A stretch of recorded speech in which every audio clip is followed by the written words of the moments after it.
Well, happy Virus Day, or whatever we call this. This is the most unusual season for all of us. I don't remember anything quite like this before. But whenever there's an unusual season like this, there's always the opportunity. Yeah, I can't sit. There's always an opportunity to advance in ways that you couldn't advance before, in opportunities to grow in areas that you never realized needed development. There's always the opportunity to sow into your future in a way that has tremendous benefit later. I know through the years I've had moments where I've realized that the Lord blessed or rewarded me or honored me or did something that was connected to something that I did maybe 20 years earlier. And it's one of the most sobering moments you can experience. I've talked a bit about this passage, sowing with tears, reaping with joy. And I remember a missionary sent a letter out. This is, goodness, probably 35 years ago, sent a letter out to a lot of us pastors. And he said, for the first time, he understood what that passage meant. And he was a missionary in Africa. And he watched as women with children strapped to their backs had seed, and they were hungry. And that seed would have provided a meal for them, for their child, for their family, maybe for a day or two, whatever it might be. But instead, she realized that if she didn't plant it, there would be no harvest in the future. And so she here's this mom, or a series of mothers, there are tears coming down their faces as they have a baby strapped to their back, and they're walking through the fields planting seeds. And my goodness, what a sobering picture that that there are times where that's the kind of sowing that we do. We sow when it's easy to be preoccupied with our own need, our own desires, our own vision, our own promises, whatever it is, fill in the blanks. But the point is, there are times where we face moments or even seasons where we have unusual amount of attention on what we need. And it's in those moments that are the most critical, because what we do with those moments in our thought life, our prayer life, our thought life, what we entertain, what we think about, our prayer life, what we pray into, our time, the way we spend our time with people, our comments, our contributions, if you will, that we make into other people's lives, whether it's at a grocery store or whatever. It's those moments that God gives us.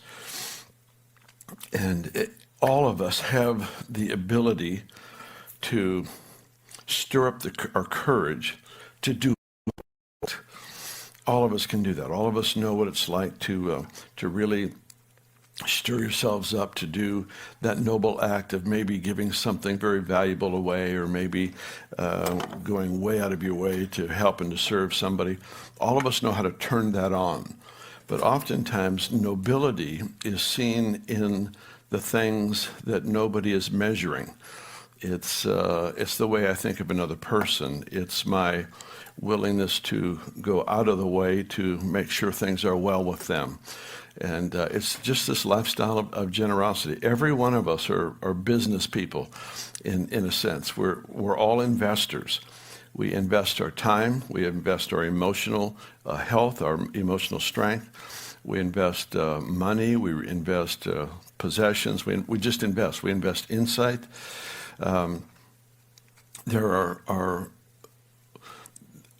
There's a tendency in some to even withhold insight. If you could imagine seeing something profound and you want to wait for the right moment to share it, and I think there's wisdom in that, but there's times where a person can even withhold information that would help somebody else just because they're waiting for a more glorious moment. And really what it comes down to is we're all investors, and we get to invest in people. You know, I'm thinking about the person who led Charles Finney to the Lord, or led Billy Graham to the Lord, or these people that we may never know their names. You could find them out in history, but their names are not championed, much like our heroes of faith, from Charles Finney to Wigglesworth to whoever, Edwards.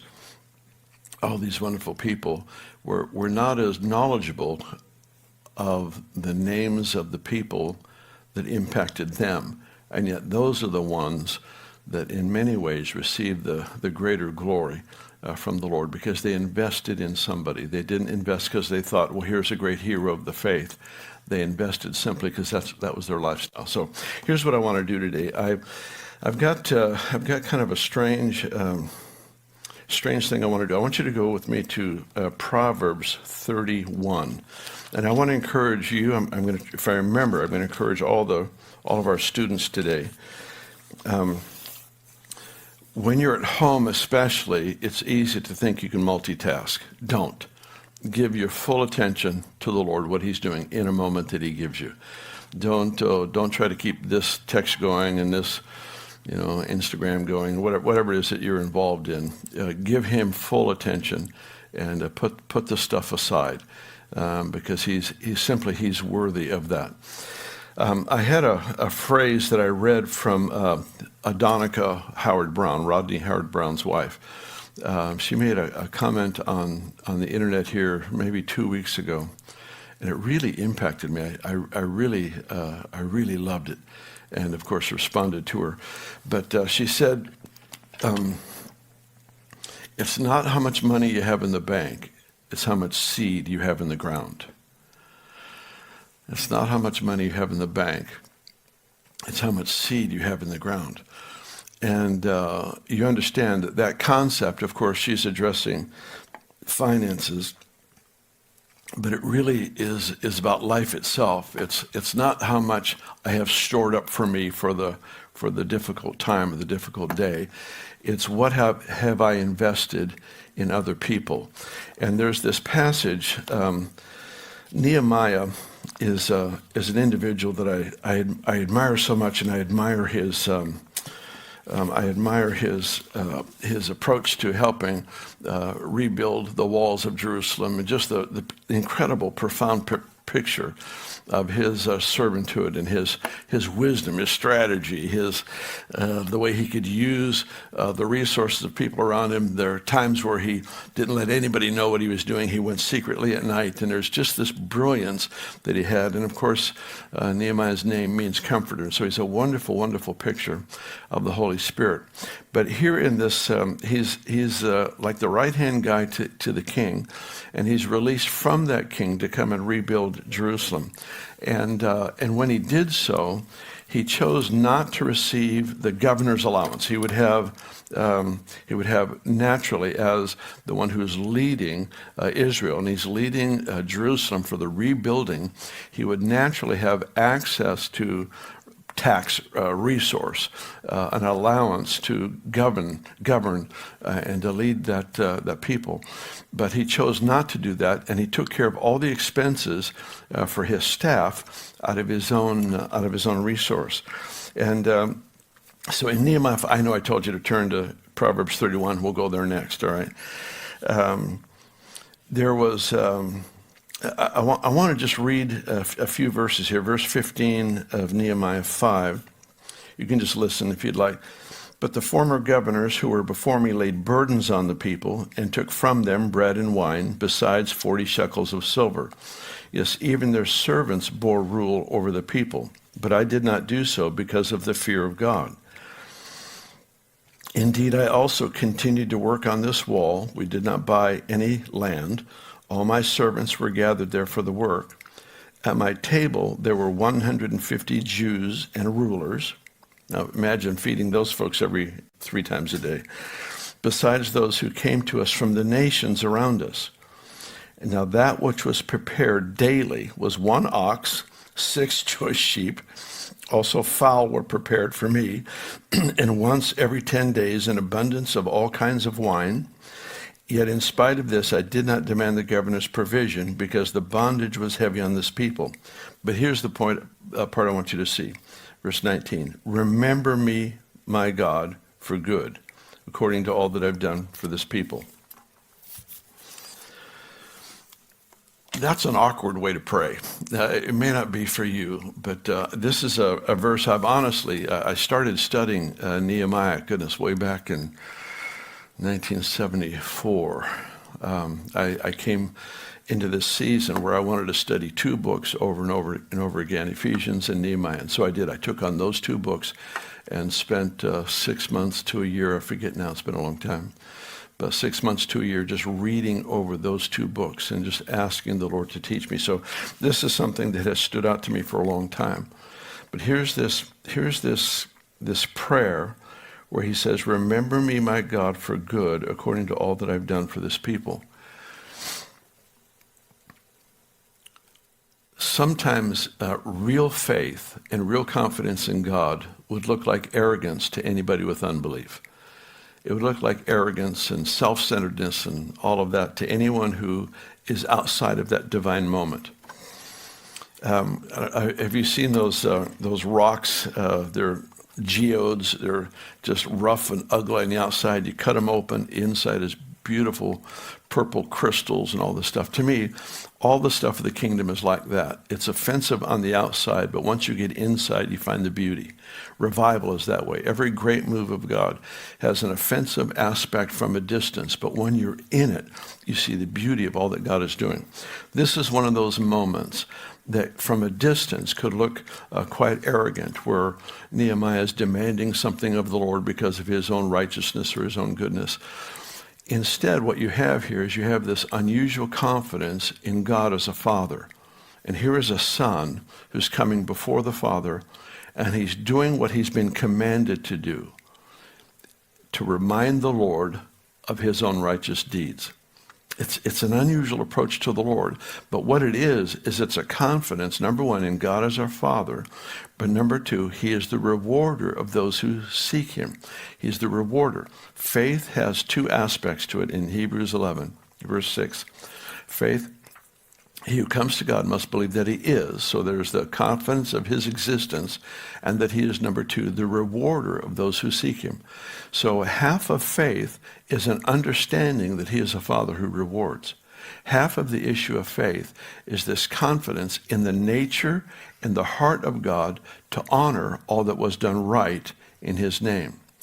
We have this picture in Corinthians of judgment, and judgment's a scary thing, but it's also a very beautiful thing. And in Corinthians, you have this, if you would look at all of our lives as just this big pile of debris, so to speak. And the Lord comes and he lights that pile on fire. And everything's the straw, the wood, the hay, the stubble, all the stuff that was not done in Christ, all the works that were not done for his glory, but were actually done for ours, all those things burn up. And all that remains, the silver, the gold, the precious stones, in other words, the things that cannot be harmed by fire, they actually remain, and that which remains is the basis for our reward. It's probably wise that we start learning about this concept of reward, not so that we could demand something from God in the sense that he owed us anything, but so that we can move wisely into his economy, realizing he's a covenant-keeping God. He's a covenant-keeping God. And so Nehemiah gives himself really unselfishly to serve the people of Israel, to serve the city of Jerusalem. And he entertains all these international guests. He's got his own group of 150 servants that work with him continuously. And he has every day, he has all this food prepared by a whole other group of people, cooks and chefs and what all. And they come and they serve this group of people. At the end of all that, he's been doing this now for quite some time. He stands before the Lord and he says, Father, he says, please remember this for me, for my good. It's not that God forgets. It's just not that God forgets.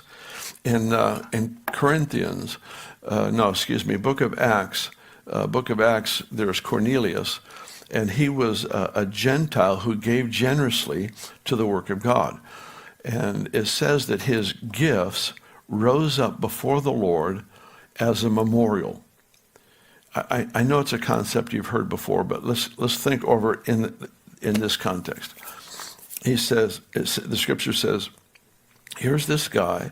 He's been doing acts of kindness for the Jews. He's been sowing into their faith. He's had this honor and the fear of God on his life for all these years. And it says that his alms, his giving, rose up as a memorial before the Lord. The concept is repeat. It's a New Testament repeat of an Old Testament concept. The Old Testament concept was when Israel crossed the Red Sea, when they crossed the Jordan River, on the other side of the Jordan River, they took 12 stones out of the river, they put them in a pile on the bank of the river, so that in the future, when they're walking, when father and son are on a hike, mom and the kids are walking around on the river trail, so to speak, and they see this pile of stones, the kids can say, hey, what's that there for? Then the mom or the dad are reminded this is where God brought Israel across this river on dry ground into our promised land. All that we've inherited is because God brought our forefathers through this river on dry ground to this inheritance. Now what we have is a result of God's provision. So what was it? It was a reminder to the people of God of God's works. Now in the New Testament, this thing is reversed. When we live honorably, when we live the generous lifestyle, when we live sowing into other people's lives, the memorial stones are built in heaven, and they speak to God about our works. I don't understand how this works because I know that God doesn't forget anything and he doesn't need reminding. But something happens to us when we step in line with his thinking, in line with his values, in line with his commands to pray for specific things. The Bible tells us he knows what I need before I even ask, and yet so it's not like my prayers ever provide God with any new information. Prayer is not for the purpose of providing God with new information. He knows it all anyway. It's for the purpose of bringing me in line with his heart, his covenant, that I would have enough faith to act upon and pray according to what has been written. Father, I ask you to remember this that I've done. Remember this for my good. Nehemiah was investing in his own future. He had been sowing and sowing and sowing. He refused to take income in this situation. The people, if you read through the book, you see where chapter 5 is actually where there had been a great famine in the early part of the chapter, and the people were hit very hard, and he was moved with great, great compassion for the people. So he chose to pay for everything himself of his own personal team expenses, 150 people plus. So here's the point, is he was deliberate in his actions to give honor, deliberate in his actions to be generous, and deliberate in his actions to stand before the Father and expect a reward. We don't demand a reward in the sense that I have rights. That's just my approach. I don't come before him as though he owes me anything. Even when there's a promise, I'll bring the promise before him, but he's not my servant, I'm his. But I will pray, and I say, Father, I ask that you remember this for my good, and that you would reward my labor here in a way that most honors you and in your best timing. And then put it in his hands. And this is a profound thing here for me out of Nehemiah's life, where he prays this prayer, remember me, my God, for good, according to all that I've done for this people. Profound, profound moment, I believe, here in history. Now, I want you to go through with me to Proverbs chapter 31. Proverbs 31, I don't know if I've ever spoken on Proverbs 31. I don't know if I ever have. It's a great chapter about, the first part is on ruling well, and the last part, verse 10 on, is about a virtuous wife. And my goodness, you read through this chapter, this woman has to almost be superwoman to accomplish the stuff that, she's a businesswoman, she's a seamstress, she's the most amazing chef, she's a million women wrapped up into one. So this is kind of a profound chapter. I like, it starts in verse 10, it says, who can find a virtuous woman? And in the sideline of my Bible, it gives a definition of this. Who can find the word virtuous wife? It says, in the sense of all forms of excellence. Which I love excellence so much. So that just kind of excited me when I saw that. But here's what I want you to look at. There's this portion that says, let's see if I can find it here real quickly. I apologize. I thought I had it here. It says, oops, so sorry, I lost my verse.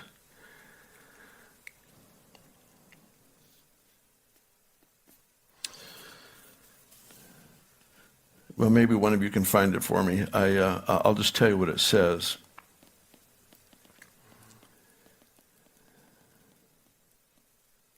Well, that's a bummer. How do you lose a verse? It's right here on the page. Oh, well, I'm going to have to just tell you what it says. I apologize for losing. Oh, here it is, verse 21. It's kind of a strange verse. She's not afraid of snow for her household, for all her household is clothed with scarlet. Strange verse to talk on, I know. But think about this for a minute. Here's a woman. Let's just say that she's a type of the bride of Christ. I think that would be a legitimate comparison. The bride of Christ, the church. Here's a woman. I half jokingly tell the women, you have to learn to be sons of God. I have to learn to be the bride of Christ. So we all have some adjusting to do. But here she says, it says of her, it says, she's not afraid of snow for her household, for all her household is clothed with scarlet. And it goes on to talk about all that she had done for the sake of her family. She's not afraid of snow for her household. All her household is clothed with scarlet.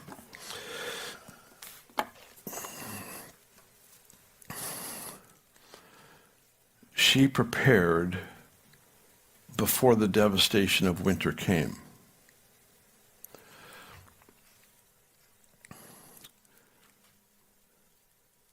She prepared her family, her household, where everything that would be needed before the devastation of winter came and shut down their capacity to harvest, to do all the things that they would normally do.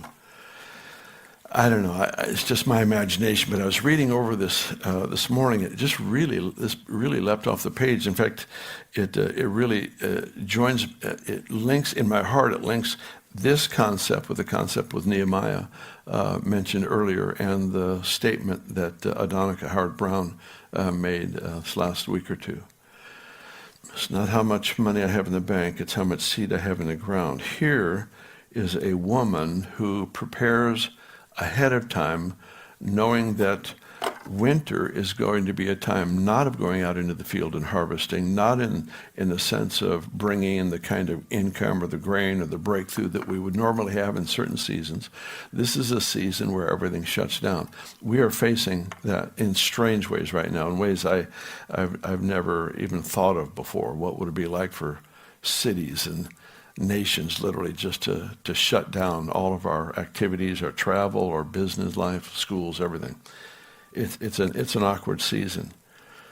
But here's something that really speaks to me. She's not afraid of snow. She's not afraid of a shutdown that happens because of disease. She's not afraid of loss because of a fire that was last year or year before. She's not afraid of the difficulties that come. We can't always stop the difficulties from coming, but when you live in integrity, you are constantly investing into people's lives where, like Nehemiah, you can stand before the Lord and you can pray, Father, please remember me. What I've done, remember this for my good. This strange verse speaks to me in a lot of ways. Look at the second part. It says her household is clothed with scarlet. I would think it would say her household is fully clothed with warm clothing, but instead it announces the color of the clothing. In other words, she clothed her family in festive colors in winter. In other words, she's not going to allow the season around her to define the appearance, the well-being, the expectation, the hope of her household.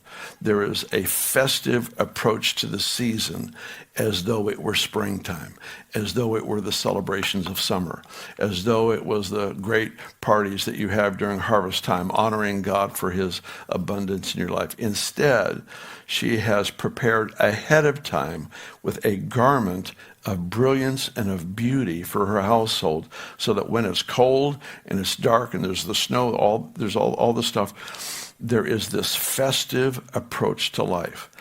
Man, I like this so much. I think it's the most amazing thing. It says in verse 22, it says, she makes a tapestry for herself. Her clothing is fine linen and purple.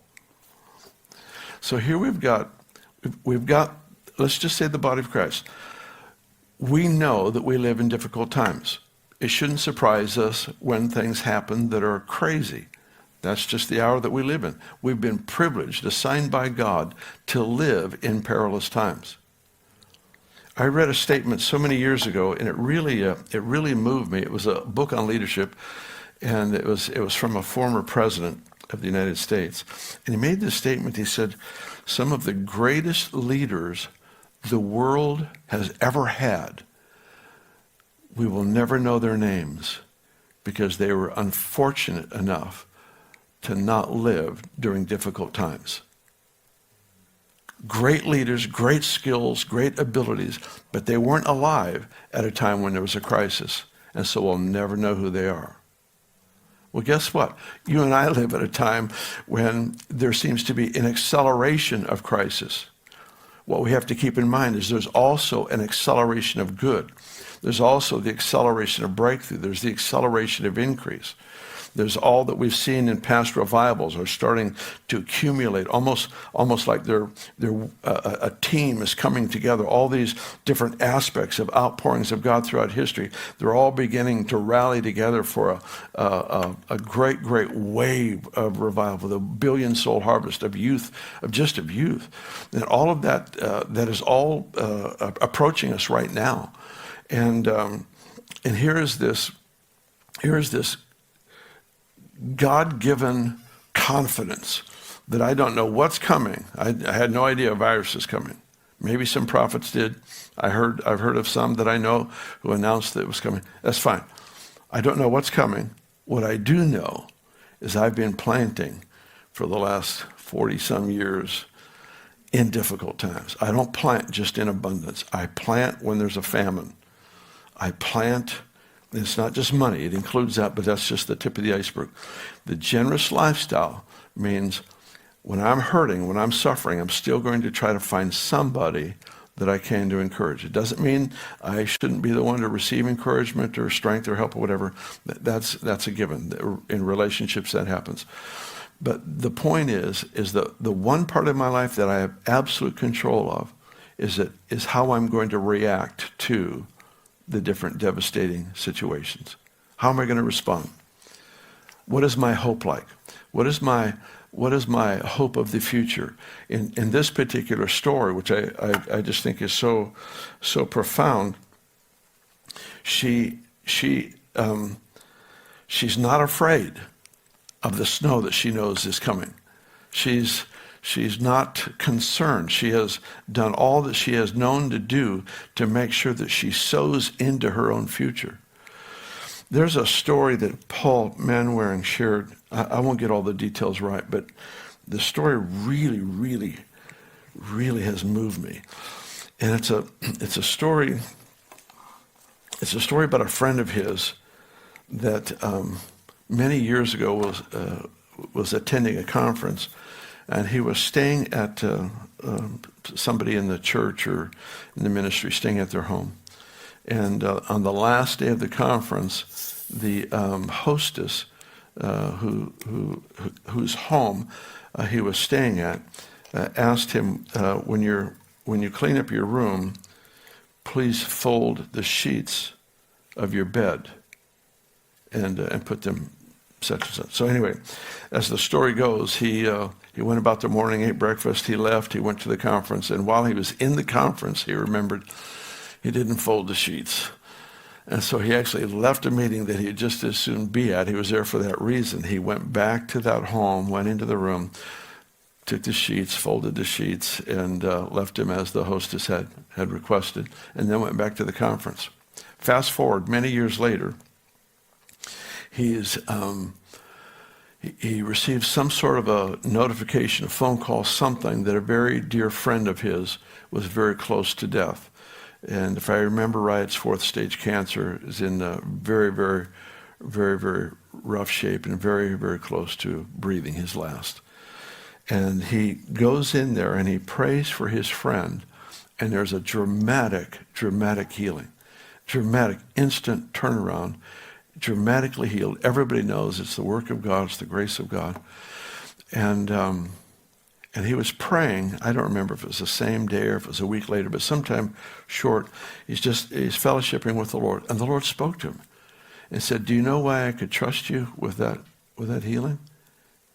And he said, why? He says, because you folded the sheets. Oh man, that messes me up. I mean, it just makes me want to sit down and cry. The Lord gave him a simple task to test the heart, to see if he could trust him with a noble task. See, all of us know how to psych ourselves up for the noble event.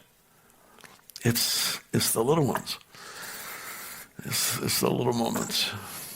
You know, it's the things that nobody's looking at. It's the things that nobody would measure. Nobody would fault him if he forgot to fold the sheets. It wasn't that. It was that he wanted to honor the one who allowed him to stay in their home. And so he went back and he folded the sheets.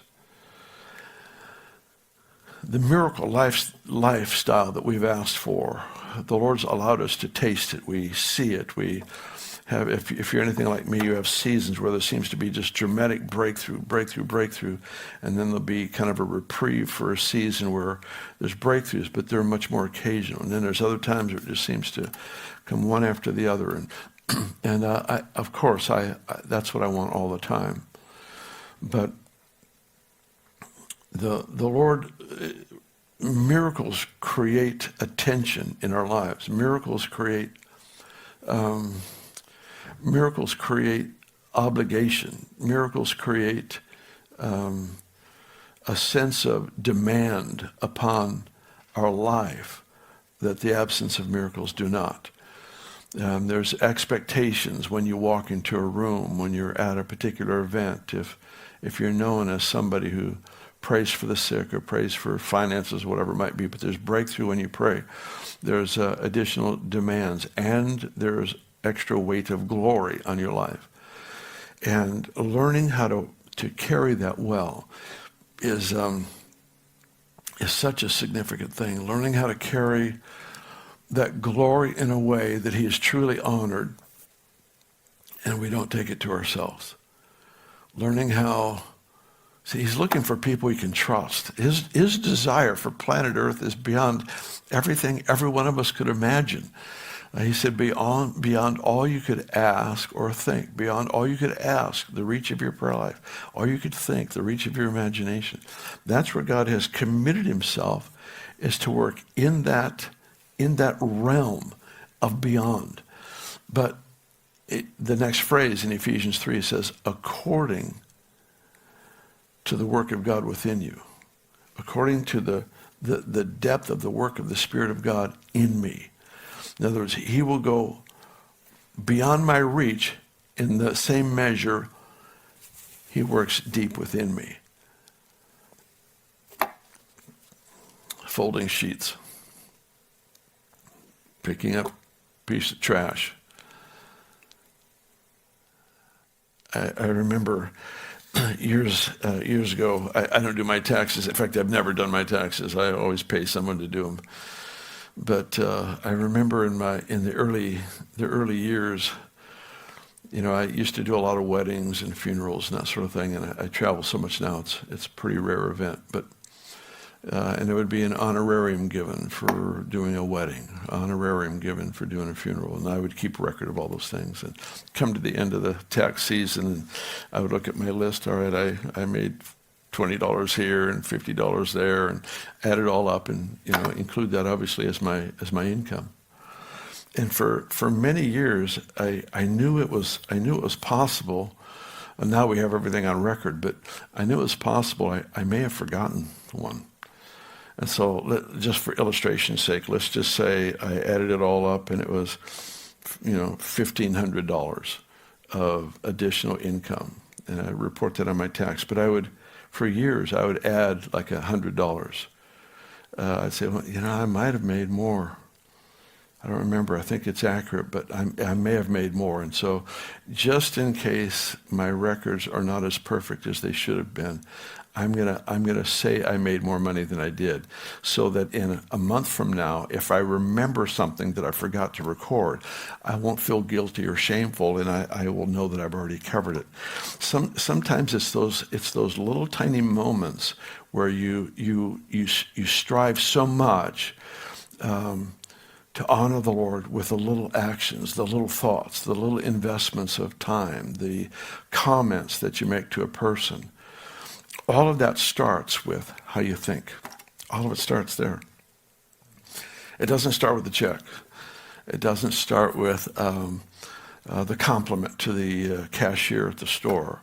It doesn't start there. It starts when you're by yourself. What do you think about? How do you think of other people? How do you think of your future? This said she wasn't afraid of snow. She wasn't afraid. Why? Because she had already sewed all the clothing that would be needed in a difficult time. She had already set up everybody to be successful in the coming challenge or difficulty. She wasn't afraid. And I believe that the Lord is taking the church, He's taking you and He's taking me into a lifestyle where we are confident that we have said yes to all that God's called us to do and to be, and we've said yes to sowing into our own future, that we've prepared ourselves as much as we know how. I'm not afraid of winter coming. I don't know what's coming next year. It was the fire, and now it's this crazy plague. Who knows what it's going to be next year, but I am sowing now. I'm not retreating in fear. I'm putting seed in the ground. I'm making sure that my thought life is not one of fear about the future, but instead it's an approach of investment. I am a business person. I am functioning with kingdom business, and I'm investing words that change lives. I'm investing touch. I'm investing time. I'm investing money. I'm investing insight, counsel, words of wisdom, whatever it might be. I'm investing in people's lives because I know that it's going to be helpful for them, number one. But number two, I know it's how I ensure that my future is safe. It's how I ensure that my future is secure. Here's a woman. She's not afraid. Let's just take the bride of Christ. Not afraid of the difficulties that come. Why? Because as a people, we've been continuously investing in not just survival, but we've created clothing for each other that is festive in nature. Even though it's dark and it's cold, I'm wearing purple, you're wearing red. The point is, we are moving into celebration at the most awkward time, and we're going to honor God for what He's provided and for what He's done. And we're going to clothe ourselves with the righteous acts of the saints. We're going to do so in such a triumphant, overcoming way. Starts with how we think. There's a lot of anxiety. I don't get to talk to you, so I don't know what's going on with you, but I do get a chance to talk to different friends. I've had more Zoom calls and conferences and stuff. I'm not traveling now, but I'm traveling through the airwaves. I'll tell you, I've got 2 more conferences this week, and things that we're doing online. We're speaking into a camera like this. And I know from talking to friends the anxiety, the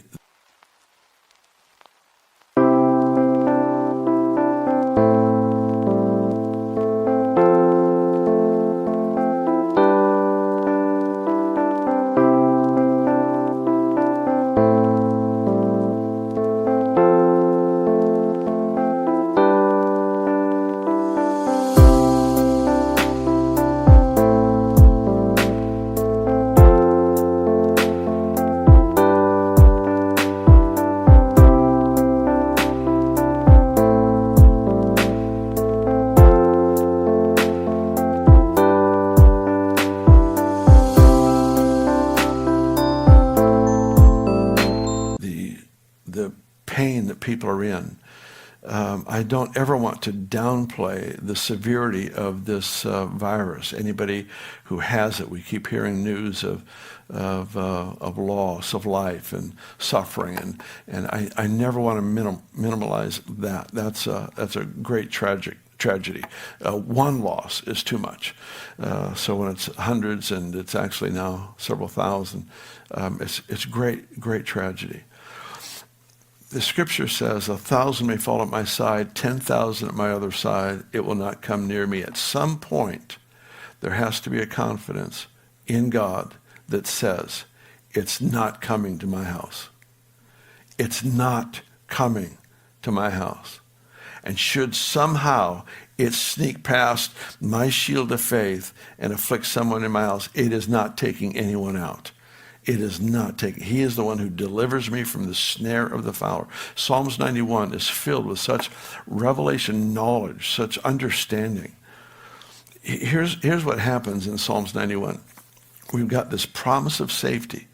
We have this favor of God, this blessing of the Lord on an individual. This person in Psalms 91 does several things. Number one, they make this decree. I trust in him. It's a confession. It's a proclamation. It's a confession, and it's a prophetic proclamation. He is my refuge. He's my strength. He will deliver me. There's that confidence. It's a proclamation. Some things just need to be spoken. They don't serve well just as happy thoughts.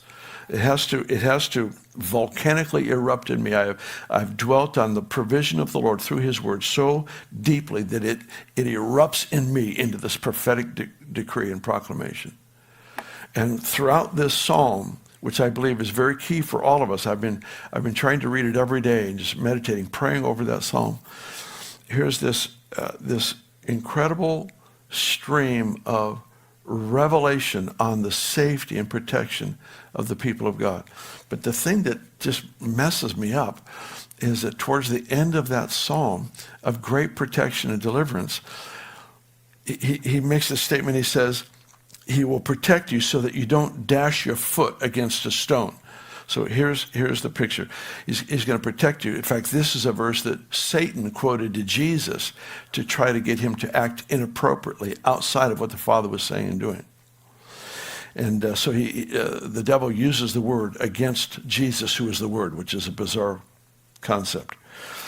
And it says, the angels of the Lord protect us so that we don't stumble, we don't dash our foot against the stone. The very next verse says, and you will trample on the lion and the cobra, the serpent, the scorpion. You will trample on all these powers of darkness. So here's the picture, is the angelic realm protects us so we don't hurt our feet. Why? Because we have something to trample on. He protects us so that we aren't injured. Why? Because we have an assignment. The protected become the protectors. The delivered become the deliverers. The healed become the healers. The restored become the restorers. God doesn't protect us and bless us so that we can sit comfortably in our easy chair and do nothing. He protects us to equip us with an understanding of his nature, an understanding of his covenant, an understanding of his heart for people, so that in that place of safety, we've been protected. Now it's time to trample.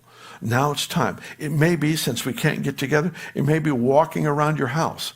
Sometimes I will do physical things, like I will walk and I will trample. I will just declare the powers of darkness are under the soles of my feet. And every place that the sole of my feet treads, God has given to me. And you make these statements that you find throughout Scripture. I will not be afraid of the winter, of the snow that is coming. I will not be afraid of the changing of seasons. Why? Because I've been sowing into the ground, and I know my household is not just well clothed, they are clothed with festive colors. Because in the darkest seasons is still a season where I get to celebrate the kindness and the goodness of God. I am moving into that realm where I refuse to fear the changing of seasons. I don't know what it's going to look like. I don't know what's going to happen, but I do know who I am with. And he has ensured that I get to pray in this way. Father, I've done this through these seasons. I'm sure I haven't done everything perfect, but I know I've said yes to you. And I've done these things for your honor and for your glory. I ask now that you remember those things for my good, that my family would benefit from your safety, your blessing, because I've sowed into their lives.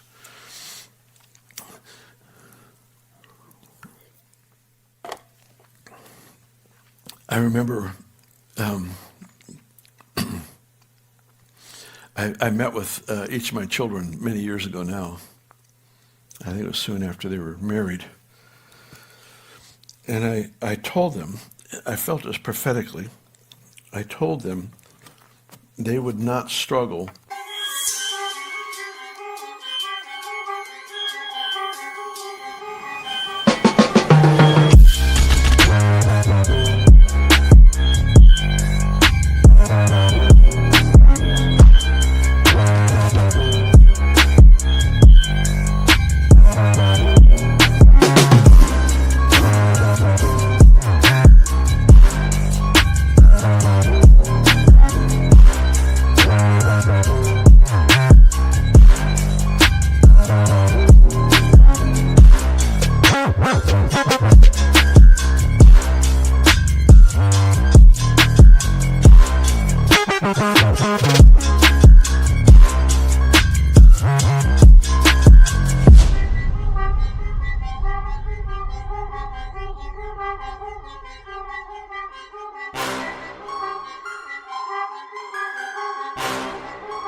with some of the financially in ways that Benny and I struggled. And we were blessed because of my parents and their parents. Every generation sets the stage for a new level of blessing. So I remember meeting with my kids, and I said, you're not going to have the same struggles I did, but I want you to know why. It's because I have lived generously. David lived with extreme generosity, and it set the stage for Solomon to come into a level of breakthrough that had never been known before. And I remember announcing that to my children, that there would be levels of breakthrough and blessing on their life because of my yes. Why would I do that? Certainly not to be praised or honored. I want them to know how it works. I want them to know that they now have the responsibility of doing the same things to set the stage for their children to enter into realms in God that they didn't have time to go. That they would have opportunity to see, my children would have a chance to see their grandchildren come into blessing. And for me, blessing isn't material things. It includes that sometimes, but that's not, Jesus said, if you don't know how to handle unrighteous mammon, who will entrust you true riches? True riches is not more unrighteous mammon. True riches are the things, it's why you're at the school. It's why I'm here. It's why I'm doing what I'm doing. It's because I'm after the true riches. I'm after the favor of God. I'm after the grace that I've seen on men and women throughout history to shape the course of history. I'm after that. I'm after the true blessing of bringing to him a reward that he deserves, the harvest that he deserves. I'm in it for that, the true wealth. And so here we are, we say yes, we sacrifice, we pour our lives out. Why? Because we're pursuing a true blessing. We're pursuing the true riches, the things that really make a difference. And with it come the car and the home and all this stuff. But once that becomes my focus, once that consumes my appetite, I've just cut off the sense of eternity and the whole privilege of bringing to him a harvest and something that brings him honor. I don't want all these things. You know, I like the nice things as much as anybody. I'm thankful. You know, it's crazy how the Lord provides for me. Sometimes it's embarrassing. Sometimes there'll be periods of time that are very difficult. Great lack, great need. Never announce it, but it's there. And then there are other times it's just crazy. He'll just provide in ways that it's sometimes almost embarrassing. The point I'm trying to make is he knows what he's doing.